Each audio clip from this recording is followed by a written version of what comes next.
Well, this has been a long time coming. So I'm so delighted again to welcome Nilesh Nanavati, a good friend of mine. Nilesh is an entrepreneur, an operator, a management consultant with nearly 30 years of experience in the financial services industry and financial services technology specifically. I know you're a strategic thinker with great execution skills. We've been partners for a while in the past, and you help businesses transform themselves through digital and bring them into a modern day world. So listen, I'm going to put your entire bio in the show notes, Nilesh. And I know you're father of one very bright son. We'll mention his name, Raghav, and your husband to Dr. Farzana. Welcome to the show, my friend Nilesh. Thank you so much, Raju. It's nice to be here, and it's great to see, what you've been doing yourself. And so, bringing people to become more aware about themselves, that's a great thing. Thanks for having me. Well, thanks for saying that. And I often ask the question, I'm going to, Nilesh, ask you the same question that I ask my guests.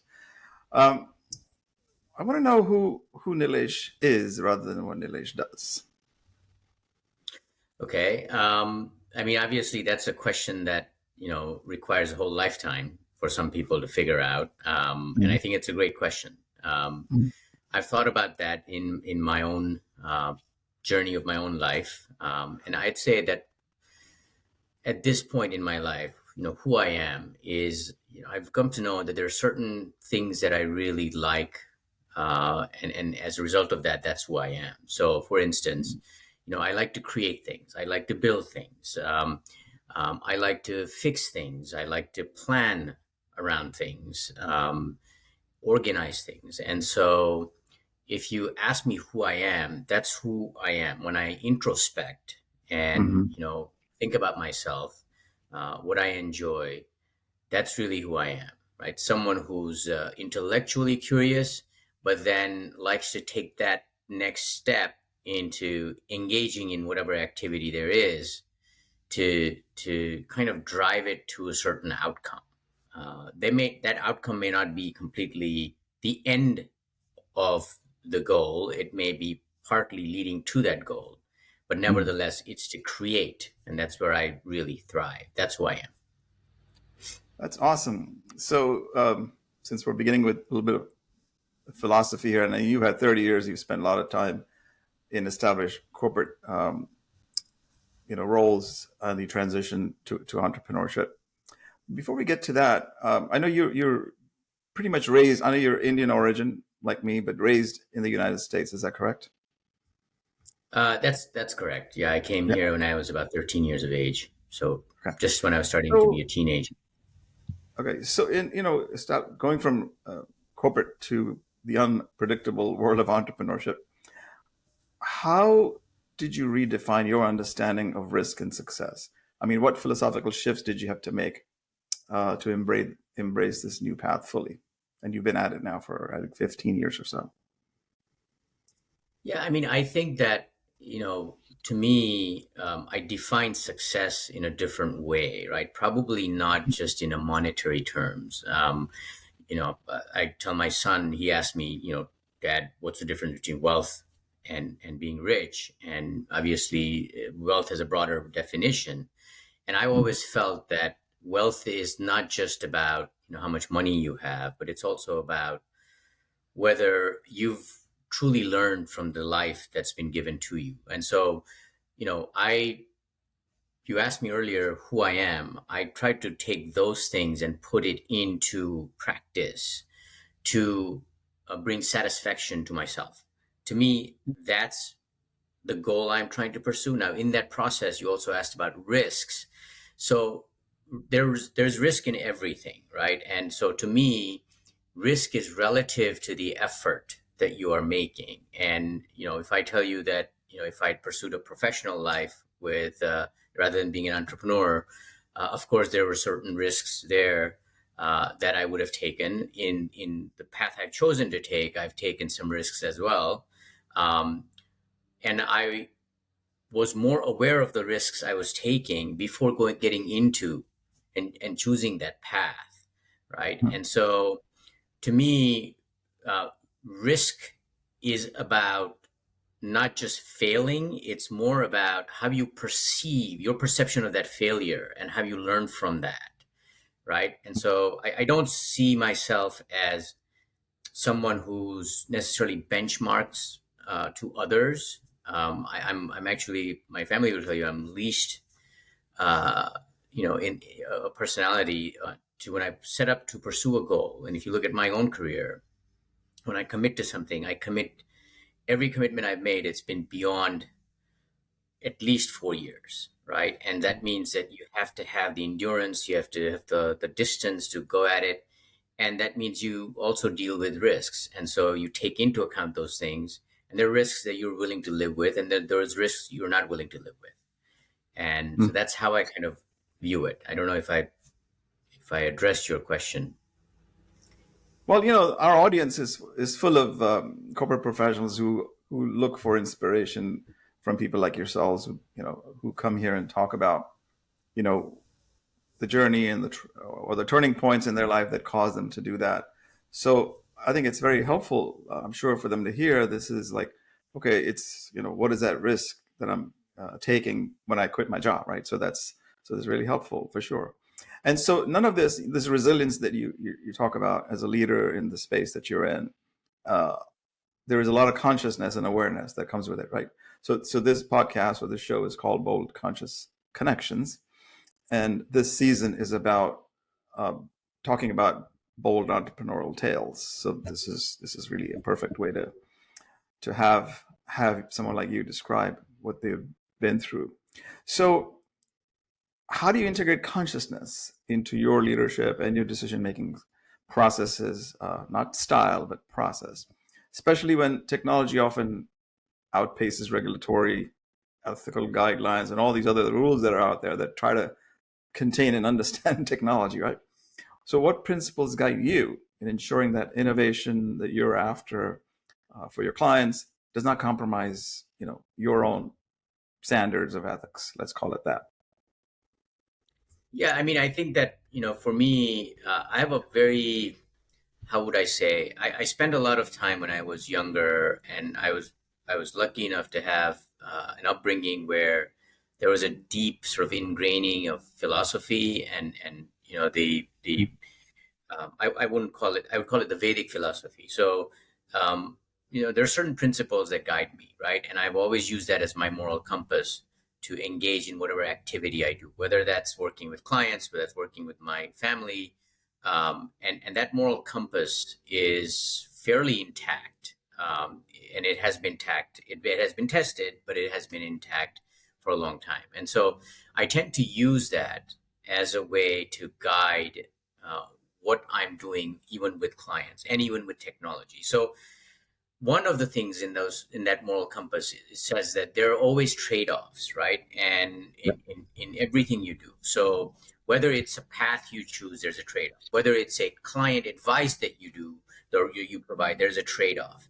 And the biggest thing you can do, to be fair, is whether you're selling a technology, promoting a technology to a client, or whether you're advising a client on what they should do, is to make them aware of those trade-offs, right? That, here's, if you choose X, here's the Y that you give up, Mhm. right? And there are times, in my own experience, I've had situations where there are clients or there are counterparties that I deal with that refuse to accept those trade-offs.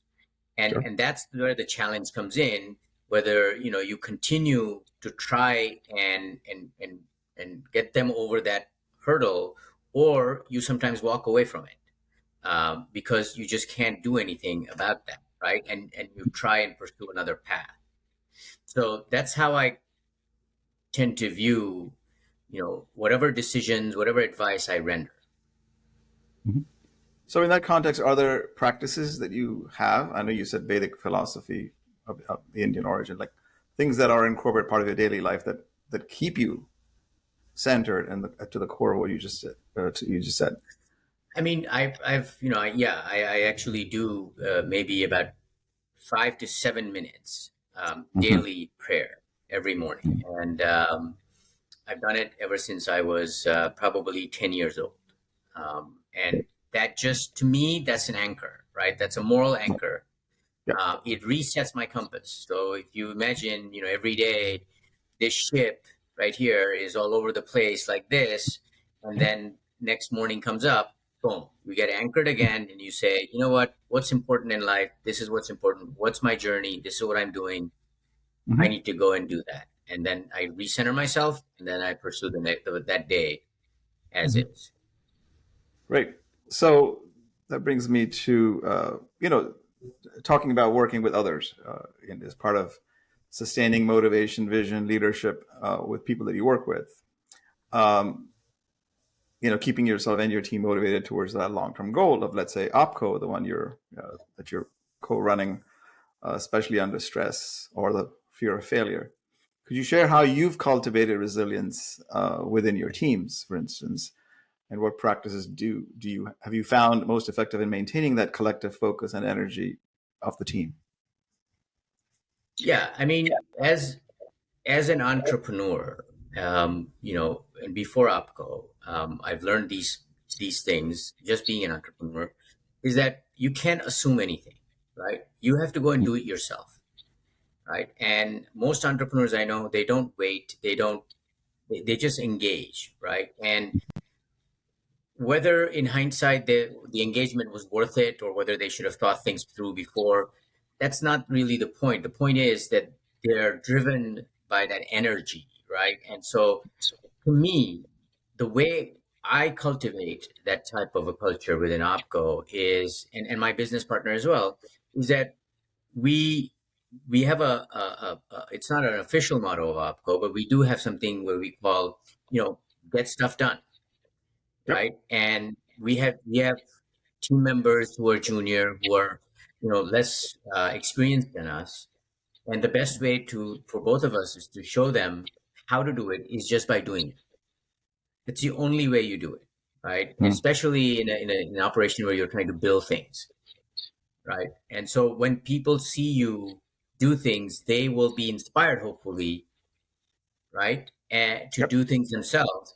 And certainly those who are intellectually curious, like most of us are, right, will want to engage in that activity, right? Because it is just a little bit of competitiveness, and you Yeah. want to foster that, to say, hey, I came up with a better solution, or you were good at that, but I was better at that, right? So that's Mhm. one thing we do, right? The other thing we try to do when we cultivate at OPCO is, um, myself, my business partner, we're both extremely self-aware, and when we started this journey together, we were friends. We had been friends for 15 years, but at the same time, we had never worked together. And so what we did was, we said, you know what, let's try and build something together. Let's see how we work together. So within first 6 months, we knew exactly what our skill sets were and how complementary they were. And so as a Right. result of that, we are and we talked about it openly, and we said, you know what, I am good at this, you're good at this, and we're extremely self-aware about it. Now, as we added people to our team, not everyone was as self-aware, right? And Sure. not everyone is sometimes. And so self-awareness is a journey you have to take within, right? It's something that people can guide you a little bit with, but really you have to do the homework, you have to do the introspection, right, and say, what am I Mhm. good at? And so Yep. we try and encourage our staff to say, listen, think about what you're good at, think about what you like, right? And maybe you're not good at X, maybe you're better at Y, and try and bring that into how we can be successful as a team, Mhm. right? And then we align that with the goal, the business objective of Right. OPCO. So that's how we Mhm. bring the two together. Well, that's awesome because ultimately, as many of our coaches have said it or mentors have said, you can really work on your strength because that's what you've been gifted, right? And you can strengthen those strengths. But to focus on a weakness, it's just a harder climb, and there's so much ease in actually working on your strengths and getting really good at something that you're good at. So that's really very important. As I said, those in the audience looking to leave their corporate culture for entrepreneurship, could you offer a strategic perspective on how to critically assess their viability for their business idea, or what they're after, or what are the less obvious pitfalls that they should be concerned about?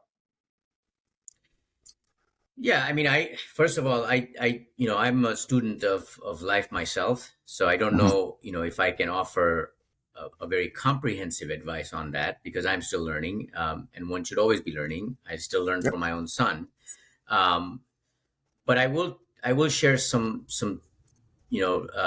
what I would call probably my own experience, or summarizes my own experience, Please. and share some of Yeah, the tell us a story. attributes. Yeah, no, I mean, I think that I've been involved in uh, three ventures. One of Mhm. them didn't pan out as I wanted, right? But I worked hard at it, and built something that I was proud of. Second one worked out, and that evolved into the third one, which is Opco. And in each stage, I learned different things, right? So coming back to your question, first and foremost, if you were thinking about getting, going from a professional and working environment to being an entrepreneur, leave aside the business idea or the things that you want to do for a second, right? There's a whole metric around that, whether that's a good idea or not, but we'll leave that aside. I think Yeah. the one thing I would strongly suggest is see how you are, right? It's spend some time on the self-awareness, right? And understand, are you a doer? Are you a person that likes to engage in an activity, no matter what that activity is, right? And really drive it until you see an outcome, right? Or are you a person who likes to engage but as part of a broader community, right? Mm-hmm. And so those are two subtle differences, right? You could still be an entrepreneur, but part of a community, or you can drive the initiative yourself, but the two are slightly different skill sets, right? And so that's one thing to think about. Second thing to think about is thorns, right? If you think that there are no thorns in an entrepreneurial path, that's you're not being realistic in my view, right? Sometimes you know what those thorns are, but chances are, and 99%, you won't know what those thorns are. But don't look at those as thorns. Look at those as a way of growing as a person, right? I've had many thorns in my life. I've had to deal with very difficult people in my life. I didn't know how to do that. Um, I had to deal with temperamental board meetings, and a lot of emotions that come out, um, and those are things that were new to me. But ultimately, I learned to deal with them, right? Yep. And so, to me, anyone who's embarking on that journey, putting aside your business idea or what you want to do, I think you should spend more time on introspecting, becoming self-aware of where you are good at, what your strengths are, right? And then either evaluating whether the initiative you're taking on Mhm. can use those strengths and be successful just with those strengths, or do you need those strengths to be complemented by other strengths in order for your initiative or some other initiative to be successful? So well said. It's like, it reminds me of a saying, like, your paths to the roses are the thorns, right?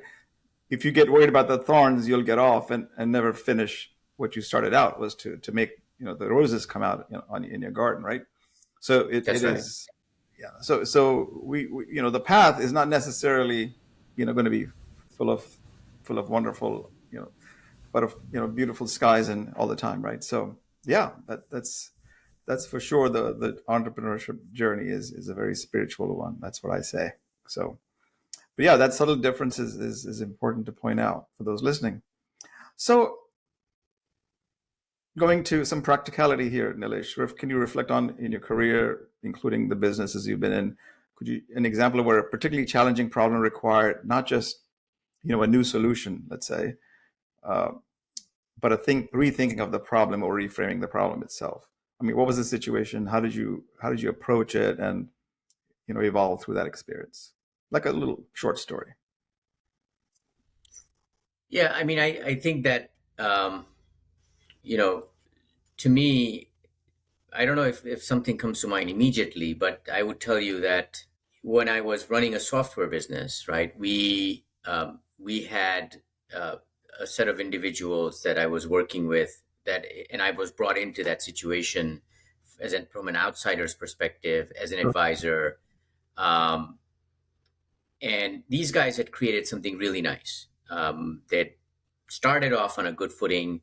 Ultimately, the dynamic between various individuals that were involved fell through, right, or it had a fallout. And so I was brought in to kind of unite folks together. Mhm. And I realized that there were some really tough personalities, and these guys had been on trading floors, so they're very strong mentality. They don't take no for an answer easily. Very vocal about and opinionated about how they feel. And I was amongst probably three people Mhm. in that setting, and it took me a long time because I came from a different environment. I came from a consulting environment, so consulting is a little more. What's the word? It's more subtle. It's more the culture in consulting is a lot more um, polite, diplomatic, rather than very in your face, vocal, and say it as is. And Right. both have their merits, by the way. I'm not judging either of them, but both have their merits. So in this instance, though, what I had to do was I couldn't unite these guys on an ideological um, Mhm.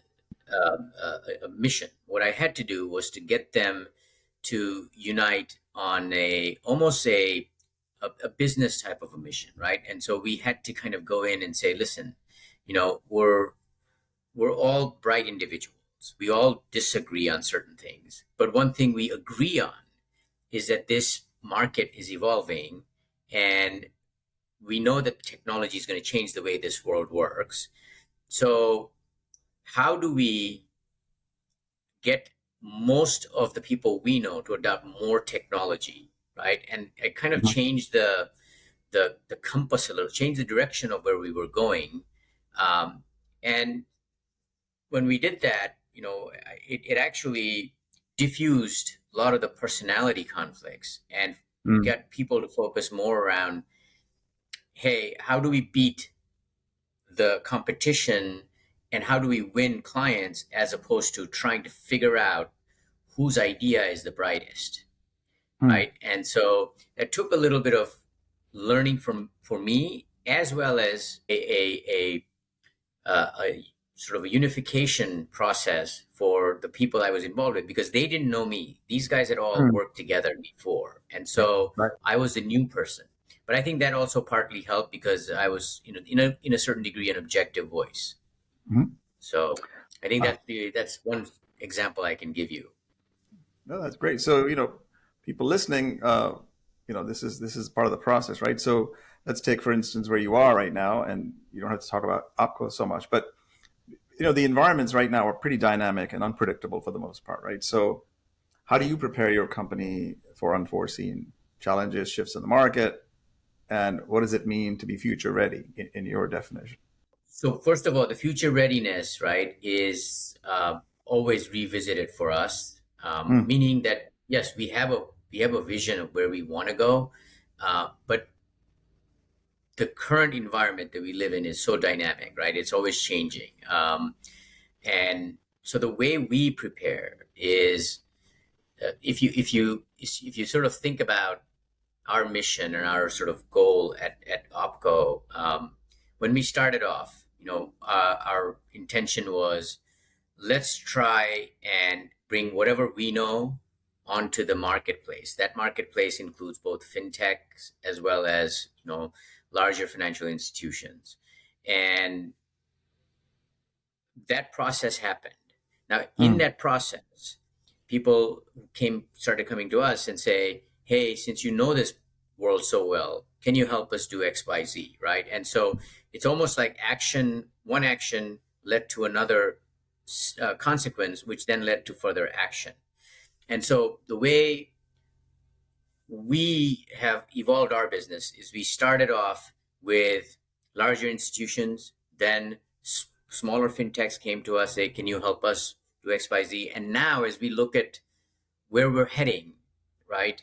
Um, we see ourselves as kind of the translator, the bridge Mm. between the innovative community and those that are the incumbents, right? Mm. And so we're trying to be the bridge between the two. And Got that's it. how we see ourselves. Well, so that's all about future readiness, or even as an individual, right? People need to start thinking about where they're contributing and where they're innovating. That brings me to how, between professional and personal life, that we talk about balance and so on. How do you integrate your professional personal life in a way that enriches both of them? Because it isn't about separation, but rather integration, right? What have been your sort of key learnings about managing and integrating effectively? So I have to tell you, one of the things that I've learned in my life in terms of integration is, I became a better uh, manager of people after I had a child. Mm. And the two kind of go in parallel, right? And that's the way I've thought about it, because ultimately, and it's not about, you're dealing with children in both places. It's about you're dealing with professional. But the if you think about that, you're when you're raising a child, you're thinking about uh, not your own psychology. You're thinking about other person's psychology, right? And so it prepares you in a way to become a better listener, a better Mm. communicator, right? Learn to have patience, learn to, invest time in training someone, Sure. right? Yeah. And so I see the two back and forth, right? So the way I integrate my sort of home life and my professional life is, as I going back to my sort of you asked me the first question, who am I? I like to Hmm. create things. So when I'm at home, I enjoy taking a bunch of ingredients together Yeah. and making something out of it, right? In a concoction uh, of a dish, right? And Yeah. or I'm like, this time of the year I'm doing gardening, right? And Yeah. I'm always trying to sort of grow, trying to grow wisteria right now, and Mhm. I'm actively at it, right? And Yeah. so that same parallel I can draw into building our business at Opco Mhm. and say, okay, what are the key ingredients I need, right? Mhm. And what is the outcome that we need to get to? So we continue to uh, bring together the right mix of not Mhm. just people, but right mix of ideas to say what works, what doesn't work, right? Mhm. And have the same mentality that you've heard about before, which is fail fast. Mhm. If you're going to fail, fail fast, right? Yes. And then move on. Like, don't analyze to death, because that's the biggest Mhm. trap, I would say. Is we're all intellectuals. Most people here, are intellectuals. They are professionals. They're successful in their own endeavors. But when they get into entrepreneurial journey, um, they apply the same level of intellectualness. But unfortunately, entrepreneurship is not just about being intellectual, right? It's Of course. also about many other things, right? Being able to take a risk, being able to challenge yourself, put yourself in a zone that is not comfortable, and Mhm. all those things come in and make a mix, right? And so Yeah.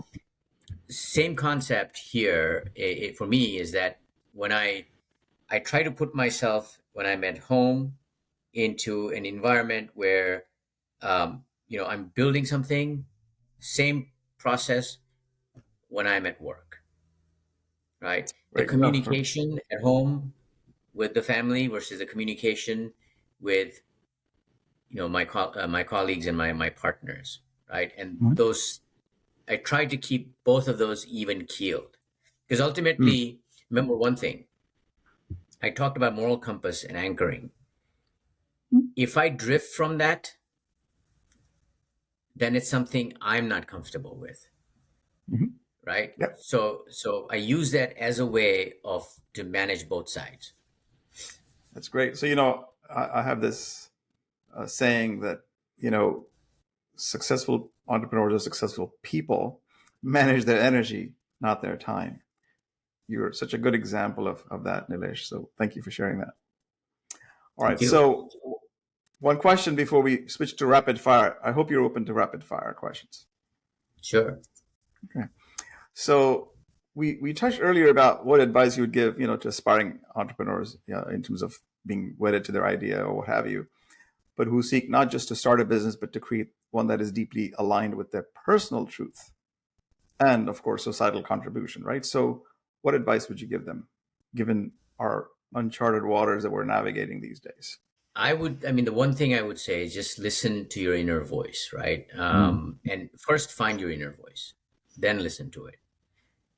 Listening to it comes fairly easy, but most people where they just can't listen to it is because they can't find the inner voice, or Hmm. B, if the inner voice is there, they don't have a trained ear to listen to that inner voice, right? Your conscience will tell you, right? And I only learned that. I didn't go into being an entrepreneur and having known that. I actually learned that in hindsight.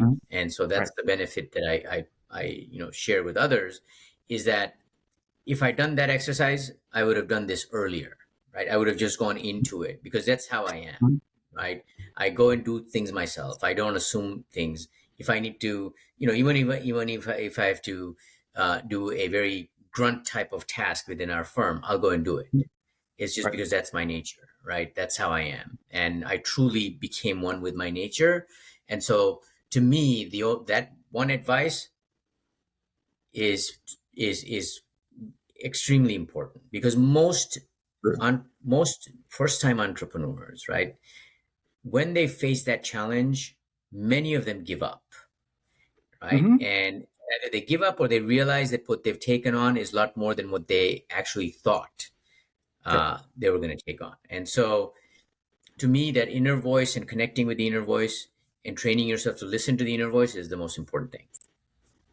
So well said. I mean, my one of my mentors always says the only way out is in. So,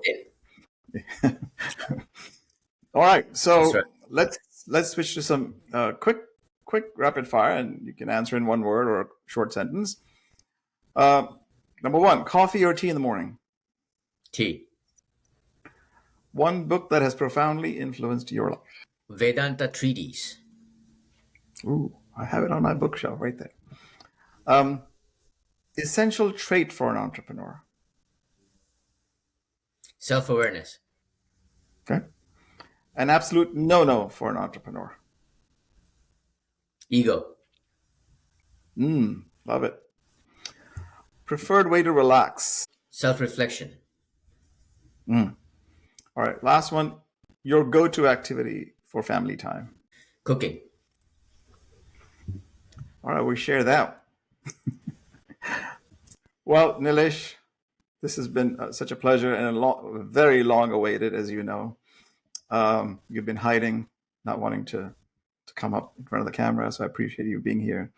And so I'm sure my audience will, you know, listen to this probably several times before it really sinks in about all the things philosophically that we talk about, you talk about, and we share. So I don't take anything for granted. So before I let you go, one last question would be: in this, what might you've had? What discoveries might you've had in this conversation? So, first of all, thank you for bringing out some of the reflections that I've thought about, but I never brought out, and Mhm. broadcast it. So, thank you for Sure.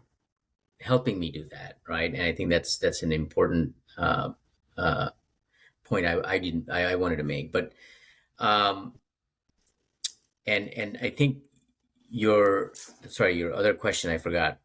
Apologies for that. No, no, no. What discoveries might you have had in this Oh, conversation? yes. So, I mean, the discovery that I've had, right, is I've always had these.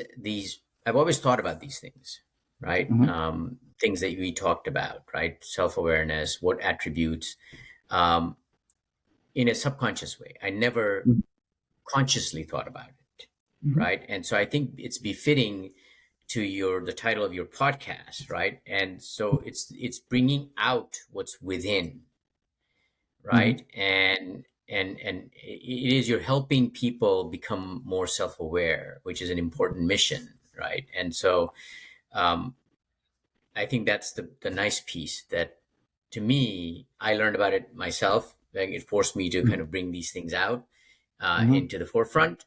But without you, I wouldn't have been able to do that. So thank you. Oh, I'm sure you do that all day, but you just, we're not in this public domain You don't do where it. you do You that. don't do it. You don't do it consciously, though, right? You do it subconsciously, right?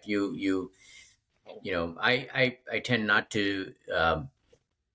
For example, I've never put it down on a piece of paper, but the minute you asked me, like, it just came to me, like, this is what it is, Sure. right? There is Right. clarity of thought there. It's just that it's always sort of humming in the background. It's never in the Mm. forefront.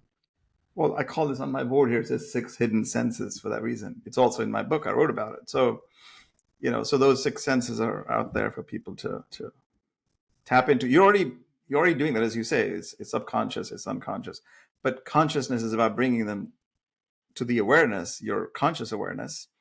And when you are verbalizing it, you're expressing it. That doesn't mean you're right or wrong. It just means that's where you are.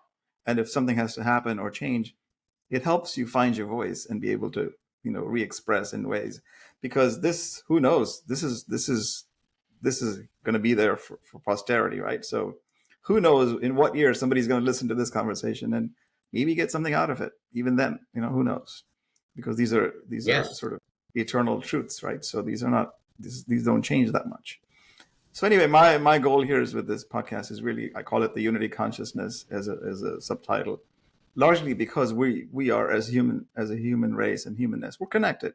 We just don't know that, and so we find connections and we feel, oh, this person has something similar to that or different from me, and that's okay because that's really still a connection, right? So I'm just hoping that people focus on their real why and the what, and let the how take care of itself. Because most of us don't start anything because we're so tyrannized by the how. Oh my God, if I want to lose 10 pounds, but if the thought of going to the gym, oh no. But no, if you focus on why that's important and that outweighs your perceived pain, you will move towards it.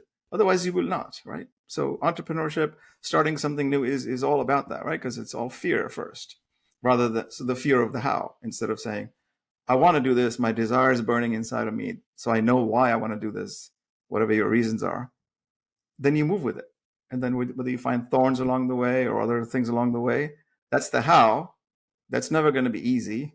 And it may be easy for you. You get lucky, but generally it isn't. So if you worry about all that, and people have done these jobs, right? They've gotten to the jobs with, years of study, degrees, MBAs, etc. And then now you step into the world and it's still not straightforward because you still connect with people, and it's problems with people, it's problems with bosses, whatever, right? But you still do it. It's the same thing in an entrepreneurship journey. Anyway, so I'm babbling here. Thanks again, Nilesh, for your time, Thank and you. uh, look forward to seeing you again soon. Likewise. Thanks for having me. Pleasure. Thanks so Okay. much. Take care. Take care, Raju.